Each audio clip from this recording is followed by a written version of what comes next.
I am so tired of feeling helpless as a parent. Yes, my kids are grown adults. My oldest is 28, my youngest is 25. And I thought by teaching them what I learned, which is you work hard, you get a good job, you're going to get the things in life that you need, right? Worked for me. Why wouldn't it work for them? Because it doesn't. Because the world has fucking changed, all right? And now I feel like I see them struggling. And before my generation comes at me, yes, I understand struggling is a part of life. We all struggled. But there's a difference between struggling and drowning, all right?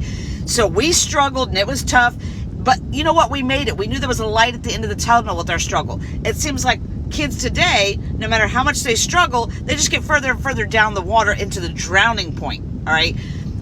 When I was their age, I was making less than $10 an hour, and I could afford to live on my own. Now you have to be making six-figure salary to get a decent, tiny little place to live. So what the fuck is going on, and how do we help them as parents? I told my son, all you have to do is work hard, go to college, or join the military like I did. He went to college, got his degree, got a full-time job. He moved back in with me right when he graduated from college because he said, hey, Mom, as soon as I get a job, which was within 2 weeks of him getting out of college, maybe take me 2 months and I'll save up enough money for me to move out. Okay, cool. It's been 10 months. He has saved almost every dime and still can't afford to live. Why are one-bedroom studio apartments almost $2,000 a month? Why? Like, I just don't get it. So I don't even think that there's even classes anymore. There used to be, upper class, middle class, lower class. It's literally turning into the ultra wealthy and then everybody else is just poor. Like, that's what is happening. And then I told him, hey, when you turn 25, at least your car insurance will go down. Hell no, he turned 25 and his car insurance went up $150. I tell him, if you need health insurance, get a good job. He has health insurance. He has had a medical emergency this week. Had to go to emergency room twice. He had to go to the emergency room because he couldn't get anybody to see him with the health insurance that he had, right? So he had to go to an emergency room. Now he's out money for that too. It seems like you can never get ahead. And then my daughter, I told her all you have to do because she wanted to buy her own house. My daughter worked 6 days a week, 12 hours a day to save up enough for this down payment. Finally got this house. She's paying double what I'm paying for my mortgage, but her loan was the same amount. And then her mortgage company, after she's already moved in, said, oh, by the way, we forgot to tell you that you need this type of coverage, which we forgot in the beginning. That's an extra $200 you've been paying a month. And all they see when they come home is they watch social media, kids their age, on lavish vacations with all this money and nothing to do, all these social media influencers, because we value those types of things over hard workers. We will pay them $10,000, but you work 40 hours a week, you can't afford it. Living in America right now feels like a punishment. You wake up already behind, you go to work just to stay broke, and you watch the cost of everything rise while your paycheck doesn't move an inch. Groceries are a luxury, rent is robbery, healthcare is a joke, and somehow we're the ones blamed for not budgeting better. People are working 2-3 jobs and still choosing between food or gas. Families are crammed into apartments because buying a house became a fantasy. You can't afford to get sick. You can't afford to rest. You can't afford to exist. But they keep telling us the economy is strong. Strong for who? Because it sure as hell isn't the people doing the work. We're out here treading water while billionaires build rockets, politicians trade stocks, and corporations raise prices just because they can. We were promised opportunity, we got survival. And what makes this worse is watching people blame themselves. Like somehow you failed because you can't afford a one-bedroom anymore. Like you didn't do enough when the truth is the math just stopped adding up years ago. They told us to work harder, but never told us they'd change the finish line. This isn't a country full of lazy people. It's a country full of exhausted ones. Simple as that. We're here again. We're here again. I'm a licensed therapist of 22 years, and things in the U.S. couldn't possibly be worse. Let me give you an example, okay? So today I happened to be sitting in my own waiting room. I own a group practice, and there were probably 8 to 9 people sitting in the waiting room waiting for their appointments. And one person happened to start a conversation, which almost never happens in the waiting room. Most people just sit there kind of silently waiting for their clinician.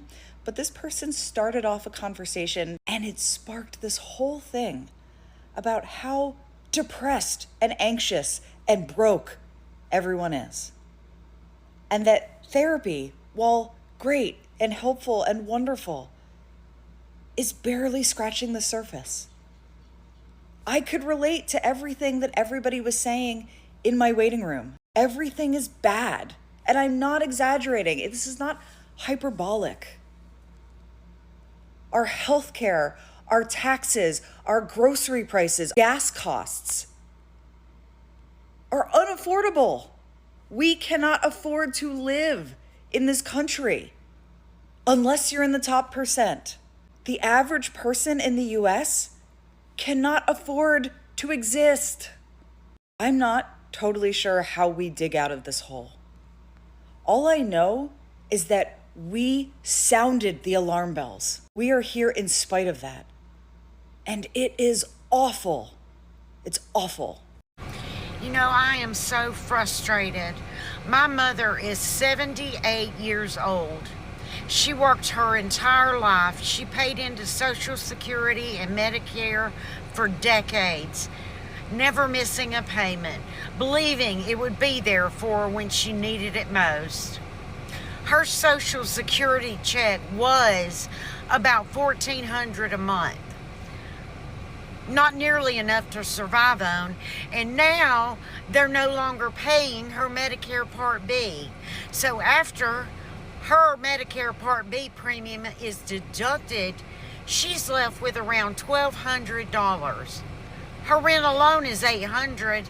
That leaves her with just $400 to cover everything else: food, medication, transportation.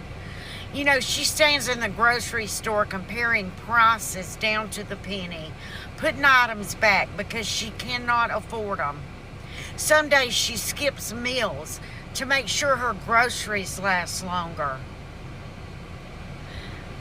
Tell me how she's supposed to pay for groceries, prescription, and everything else on what's left. Meanwhile, Americans watch billions of tax dollars being spent on housing, health care, and other services for illegal immigrants.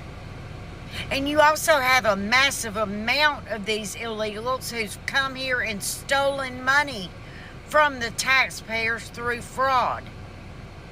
So our hardworking seniors have just been pushed to the back of the line.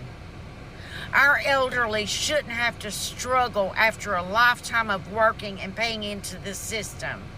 They deserve security, dignity, and to know their own government puts them first. But the Democrats made it very clear their main priority is the illegal immigrants. It's time to start taking care of the Americans who spent their lives taking care of this country. And don't even get me started on the vets and how they're treated.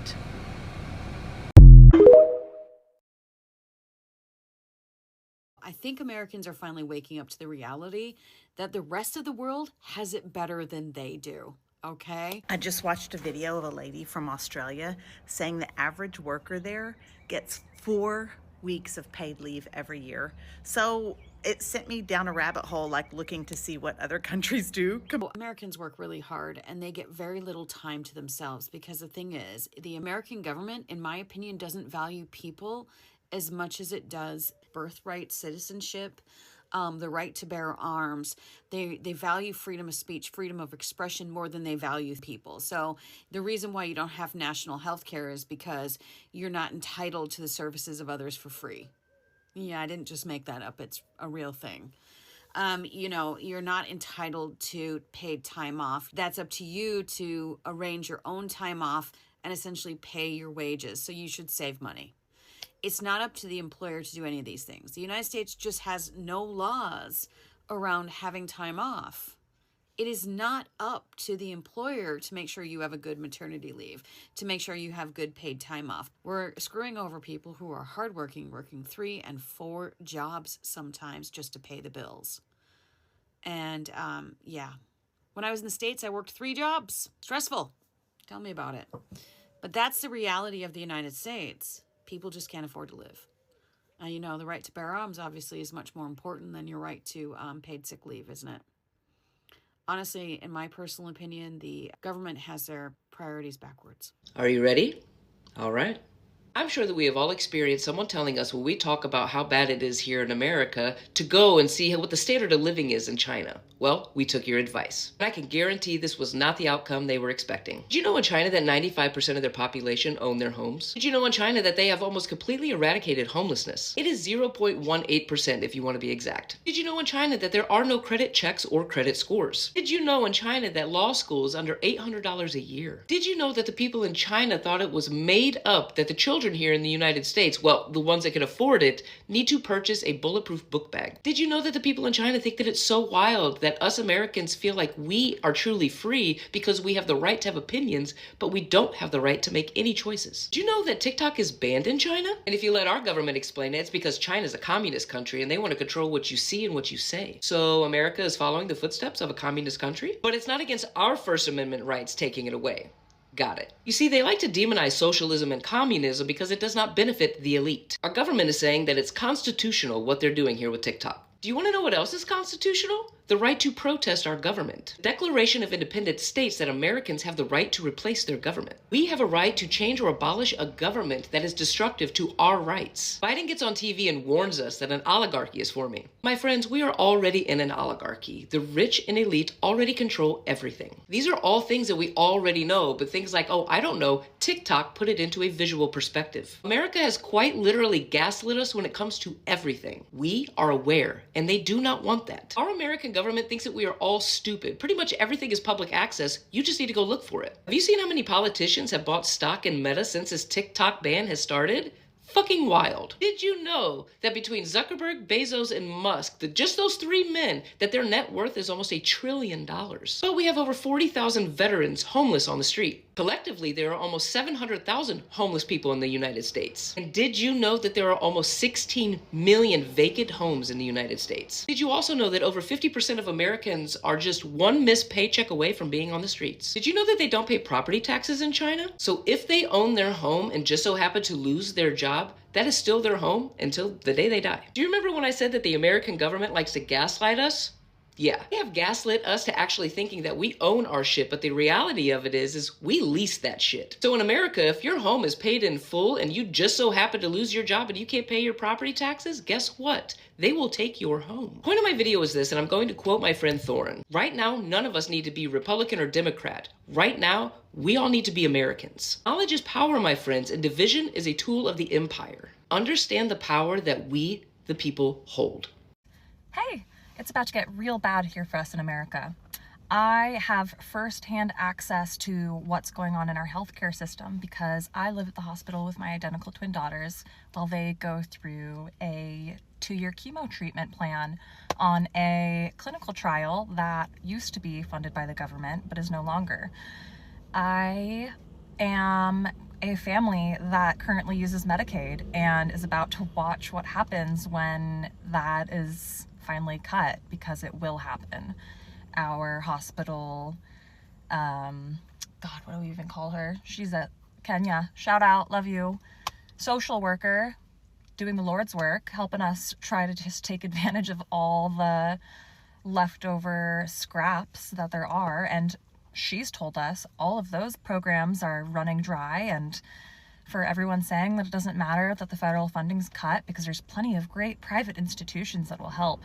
Well, hey, guess what? They're actually not helping.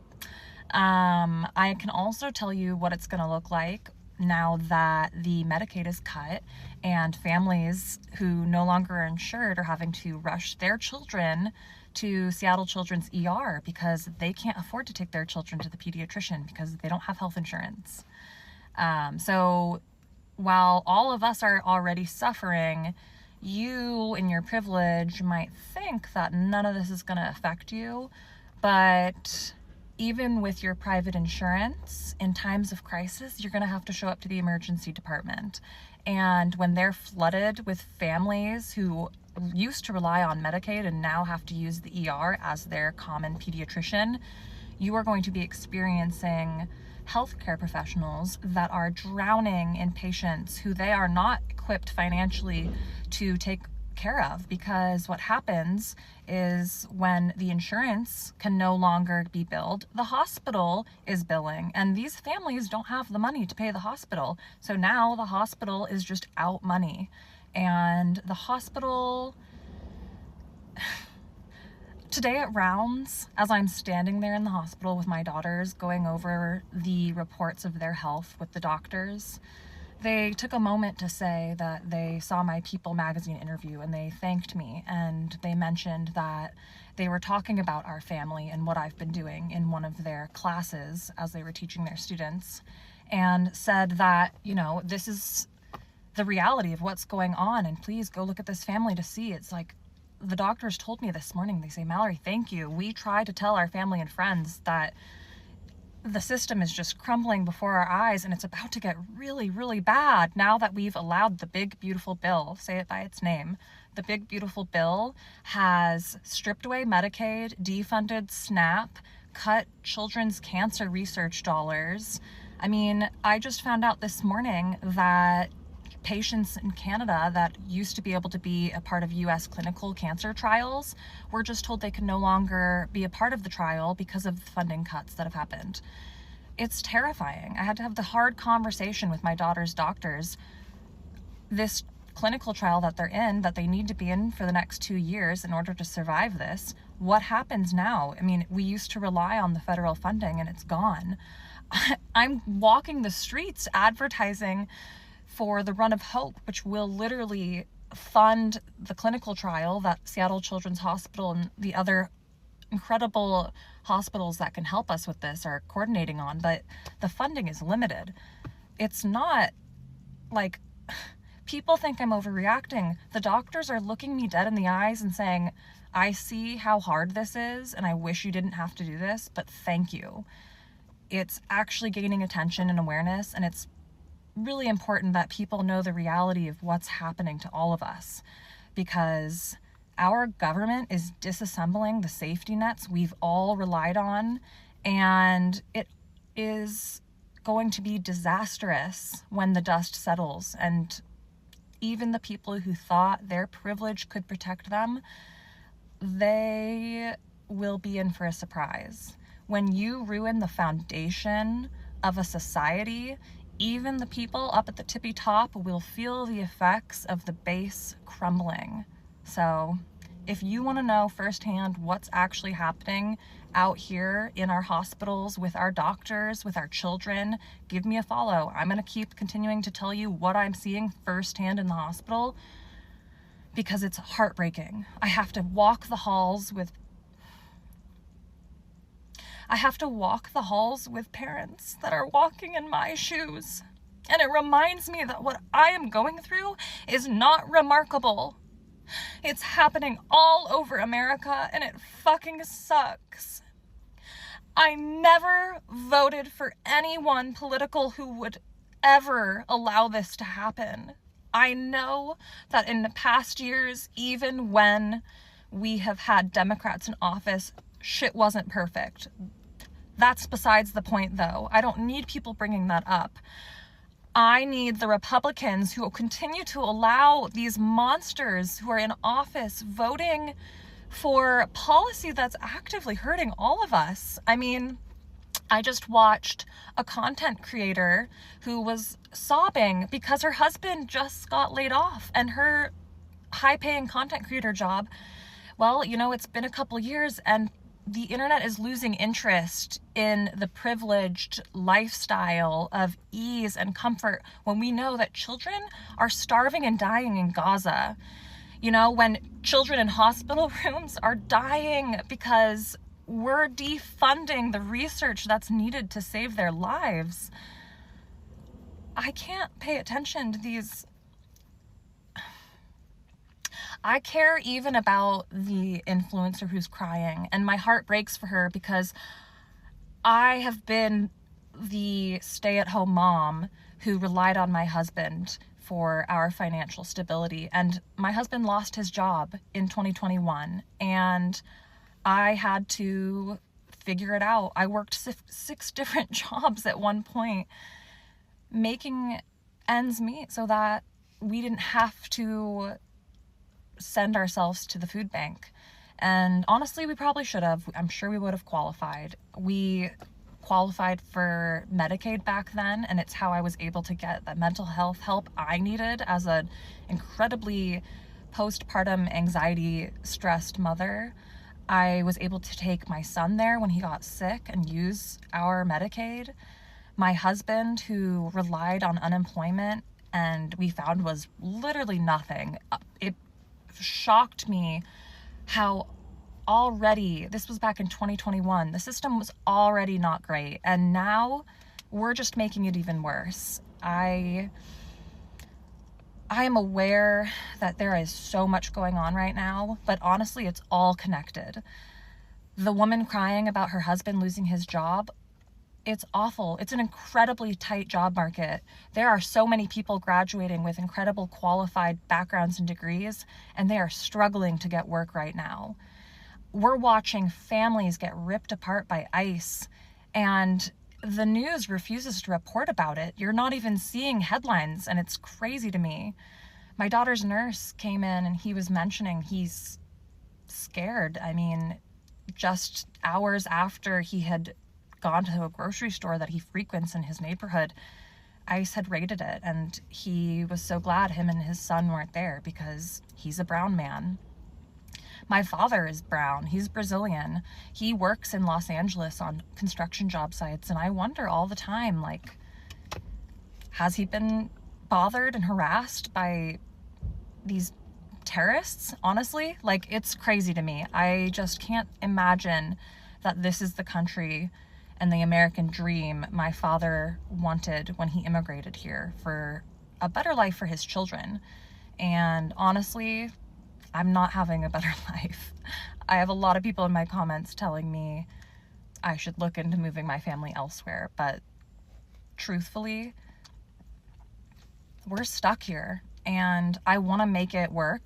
I will clean up this mess. I will dedicate my life to advocating for others and advocating for other parents just like me to just stand up, educate yourself, speak up on what you care about, and we can all agree that we should just have safety nets built in place for anybody who is in a health issue, is caught without work, is in a situation where they're unsafe. I mean, whatever it is, we need to extend a hand. That is what being an American should mean, and I want to get back there. So give me a follow. Let's do this together. As an American, there are some things that you can truly never fully understand until you leave the United States. I moved out of the United States 2.5 years ago, and since then, there have been moments where certain things happen that completely and utterly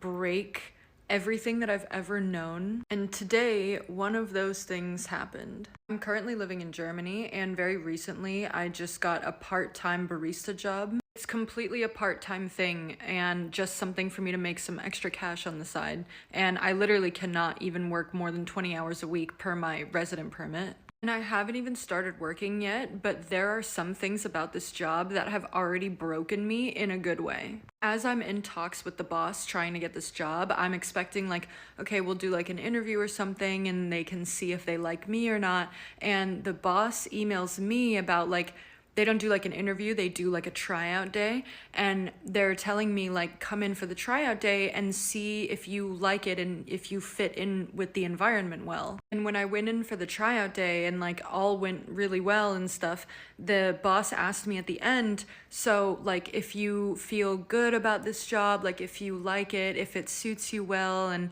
you think you might want to stay here, then just like write me an email and let me know by like Tuesday or whatever. And they're not saying anything about like whether they even like me or not. Like all the focus seems to be on whether like I like the job and I want to stay there. Like I ended up having to ask like, well, do you like me? Like my German isn't so good. So like, is it okay or is it like a problem? Like, how do you feel like I fit in with the environment? And only then did I hear from the boss like that, yeah, they liked me too. And then as we're going through the hiring process, like the first thing that they tell me is like, okay, the paperwork should be ready to sign in like 2 weeks. First things first, I need a little bit of information from you. And the first thing she asked me was, when do you want to take your vacation days this year? Literally the first thing that they asked me. Guess how many vacation days I get for a part-time 20-hour-a-week barista job? I am allotted 36 vacation days, or 6 weeks in a 6-day work week schedule. 6 weeks. But the thing that broke me today was an email from my boss telling me that not only is it possible for me to go on the public healthcare system, but it's literally required for me to. For context, this has never been possible for me before, and since I turned 25 and moved outside of the United States, I've only been able to have essentially travel insurance. And now through the German public healthcare system, I can pay into it and then see pretty much any doctor that I want to, as long as they have an available appointment, for free or pretty much free. And the amount that you pay into it is like 100 euros a month. I haven't been to a dentist in like 10 years, and I know that partially that's definitely my fault, but I literally, through like the public health insurance, it's like required for you to go like twice a year. I was like kind of freaking out when I first got the email, and I was like texting my German friends so that they could like help me understand better, and because like I translated it, but I was like, I don't want this to be like a false translation or something and me get my hopes up for no reason. And they were like, congratulations, like, but I was like really overwhelmed by it, and they were like, I don't understand what the big deal is. Like, yeah, of course, anyone in Germany who makes more than like 600 euros a month, they automatically can go on the public health insurance. And they're asking me like, what, you didn't know that? And I'm like, no, I didn't know that. Of course I could have like researched that, but like the thing is when you're socialized like as an American, like why would I have even expected that or thought to research something like that? We don't even have a public healthcare system like this. And a 20-hour-a-week barista gig would never give you social safety nets from it. Like, why would I have expected that? People who are not American will never understand that Americans systemically is so harsh and unforgiving and just cruel that it socializes you. If you're poor, if you're not wealthy, then it socializes you into having just an overall pessimistic mindset or having expectations that everything will be so difficult and or impossible that you should set your standards super, super, super low, like in hell, so that you can be easier to exploit. Why would I have ever thought to look something like that up? I'm used to a part-time job giving you nothing. I'm used to public healthcare not even really existing. I'm used to literally everyone I love around me being like constantly in this state of like nervous system dysregulation because they're constantly in fear that if they have 2-3 bad months, then they're literally on the street. I'm used to seeing women in abusive situations not be able to leave their husband because they will lose their health care or it will be too financially crippling for them and they are terrified of being homeless. I'm used to people working 2 to 3 jobs and still being so scared of not being able to make ends meet for their family. I'm used to things being impossibly expensive. I'm used to things being intentionally made to be as difficult as possible to deter people from obtaining them. I'm used to things being unforgiving and uncaring and unhuman. Like, I can't believe how easy it was for me to obtain the essential care that every human being needs and deserves just by serving a little bit of coffee. Like, of course you can read and research about other countries like as much as possible, but there's some things that you don't fully understand until you leave the United States. I'm so angry and full of grief that our government and our society and media and whoever else has convinced us that the way that we live is normal. I'm currently writing a Substack article talking about all of the various things that I've learned that you can't really understand until you leave the United States. And so you guys can follow me there if you are interested in more information like in this video. Several years back, I made the decision to leave the United States. Not a great hair day. We'll have to go to the restroom and adjust that. But I decided to leave the United States for reasons of logic. It was not an emotional decision. In fact, emotions had to be shut up because I didn't want to leave the United States. Emotional attachments, years of investing into a city. 12 years I was living in LA. I built something there. Had a life, friends, family. But I got up and I left the United States because logic has to prevail. Deep down, I'm a stoic, okay? I don't allow emotions to play a part in any executive decisions, and neither should you. Though emotions are going to fuel certain thoughts and they're going to motivate us, when making an executive decision, you should not let them be a deciding factor. At least I do not let them be a deciding factor. And I looked at logistics. What's happening in the United States right now? What's been happening in the United States systematically since I was a kid? I was going through my things and I read a poem that I wrote in 2004, 5.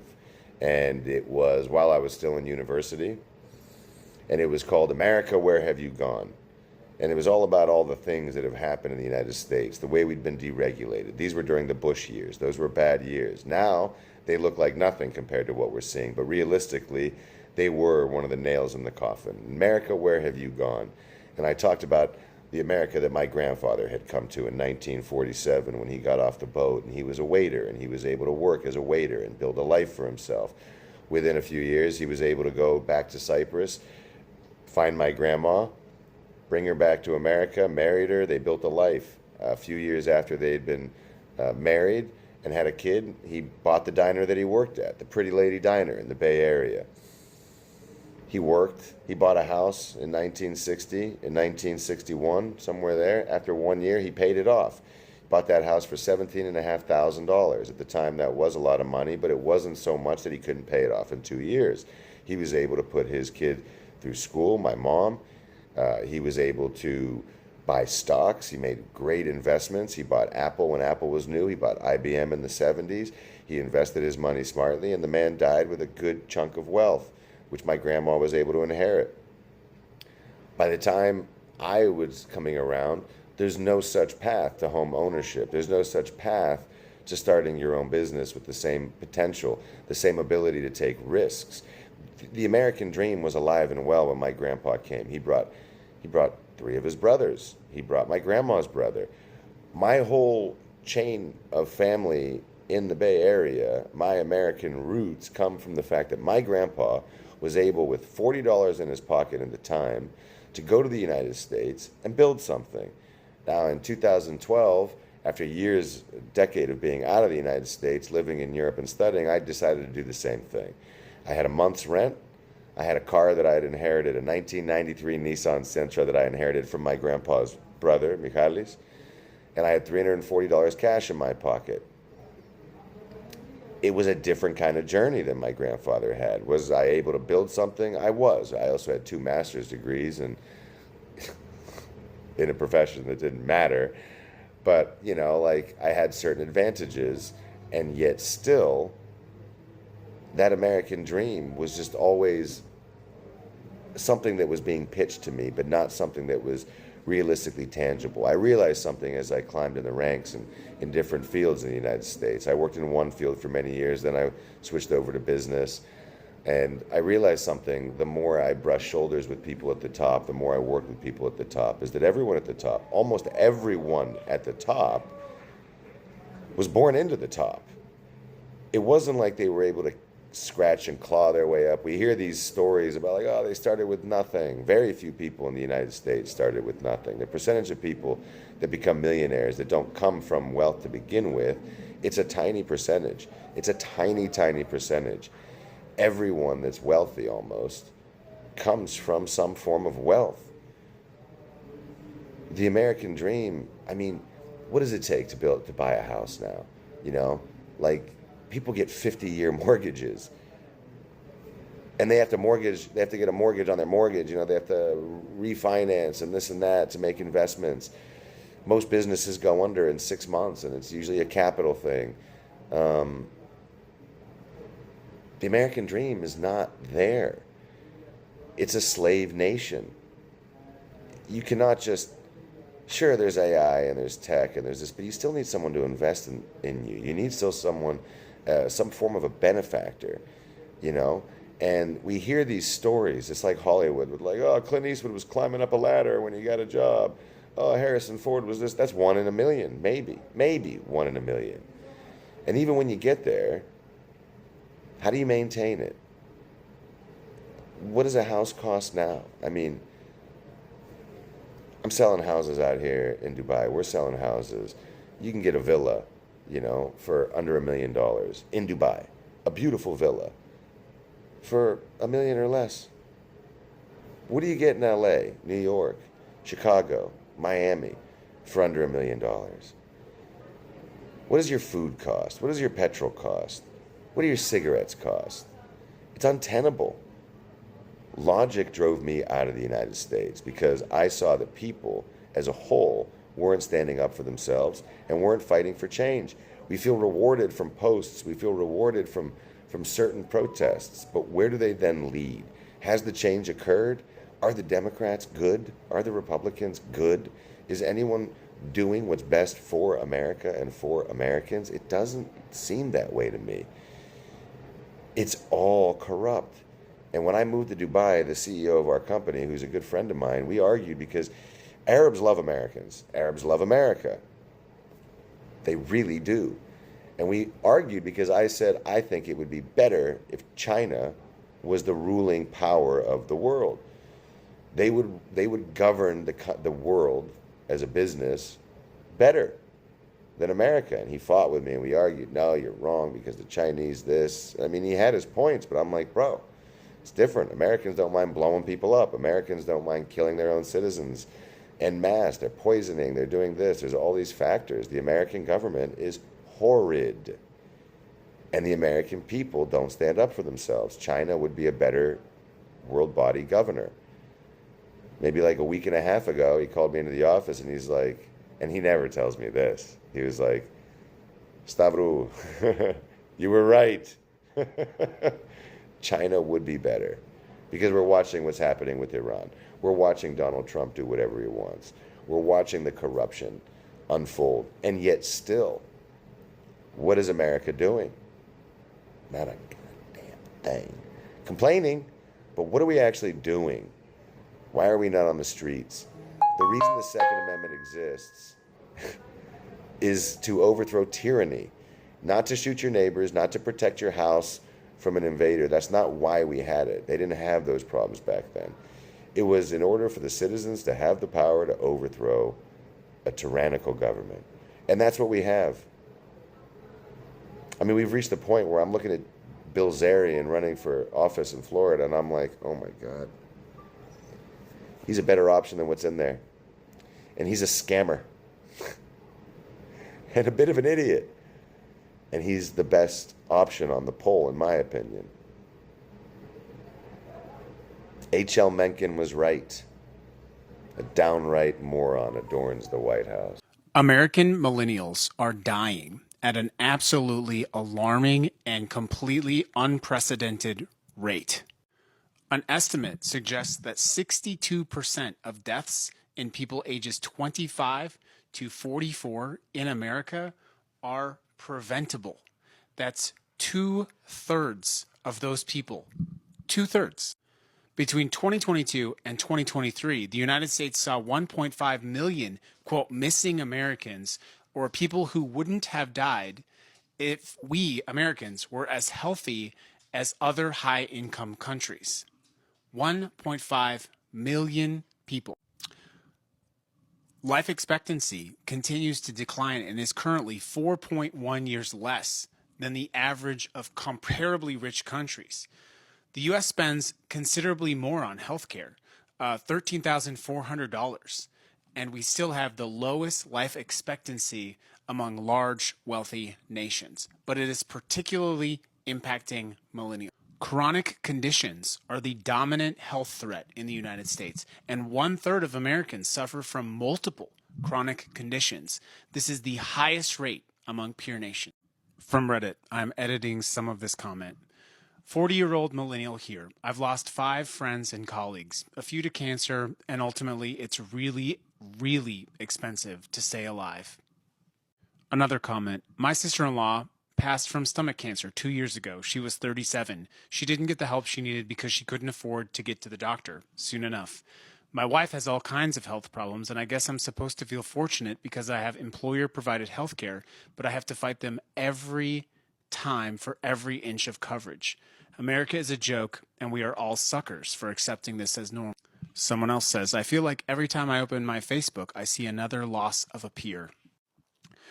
Another significant factor in all of this is mental health and self-harm, which is challenging to talk about on TikTok, but it is an overwhelming factor in all of this.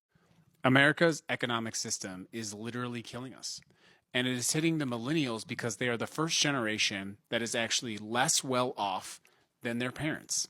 Shame on their parents, by the way.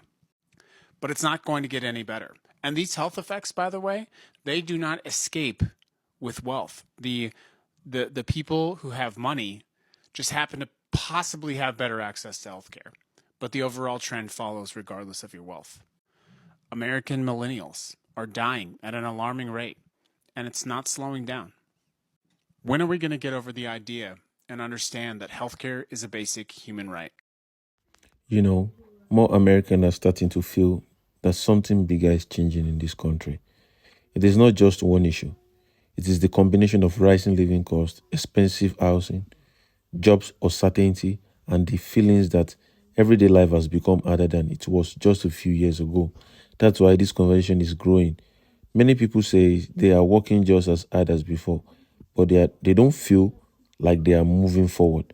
Some families are cutting back on groceries, delaying major purchases, or taking on extra job simply to take up with monthly bills. The criticism is that for years, Americans have been told the economy is strong, but many are asking a simple question. If these are going to so well, why do so many ordinary families feel like they are falling behind? That's a question policymakers from both parties continue to face. And people disagree on the cause and the solution. Whether you blame inflation, housing costs, government policy, or broader economic change, one thing is becoming harder to ignore. More Americans believe the country is entering a different chapter. And for many families, that realization isn't based on headlines. It is based on what they are experiencing every single day. Thank you. I will see you in the next video.